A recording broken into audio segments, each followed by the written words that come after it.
भावना गवळी मुख्यमंत्री एकनाथ शिंदेंच्या भेटीला त्यांच्या ठाण्यातल्या निवासस्थानी पोहोचलेल्या आहेत। यवतमाळ वाशिमची उमेदवारी अजूनही जाहीर झालेली नाही। या जागेसाठी अर्थातच विद्यमान खासदार भावना गवळी इच्छुक आहेत, परंतु भावना गवळींना स्थानिकांचा विरोध सुद्धा पाहायला मिळतोय। त्यांच्या उमेदवारीची शाश्वती नाही। याच पार्श्वभूमीवरती मुख्यमंत्री एकनाथ शिंदेंसोबत भावना गवळींची भेट होत असल्याचं चित्र पाहायला मिळतंय। अक्षय भाटकर आपल्याला अधिक माहिती देतात। अक्षय, अर्थातच उमेदवारीच्या दृष्टिकोनातून ही भेट घडते भावना गवळी आणि मुख्यमंत्र्यांची। भेटीबद्दलचे काही तपशील कळू शकलेत का?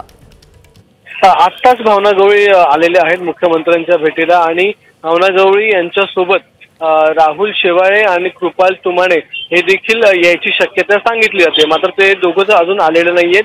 इतर देखील काही खासदार याची शक्यता आहे। मुख्यमंत्री सध्या ठाण्याच्या निवासस्थानी आहेत आणि असं सांगितलं जातं की दिल्लीमध्ये आज महायुतीच्या जागा वाटपासंदर्भात अंतिम चर्चा होणार आहे, बैठक होणार आहे, त्याला देखील मुख्यमंत्री जाण्याची शक्यता सांगितली जाते। मात्र त्या आधी म्हणजे दिल्लीतल्या वाटाघाटींच्या आधी या खासदारांशी बोलून त्यांचं मत किंवा त्यांच्या उमेदवारीच्या संदर्भामध्ये चर्चा करून मग मुख्यमंत्री दिल्लीला जाण्याची शक्यता आहे। मात्र भावना गवळी हे ज्या लोकसभा मतदारसंघातून येतात त्या ठिकाणी त्यांची सीट ही धोक्याची मानली जाते आहे।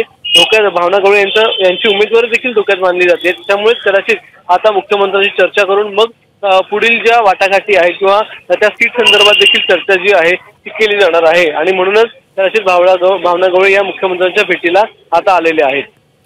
धन्यवाद अक्षय या सगळ्या माहितीबद्दल।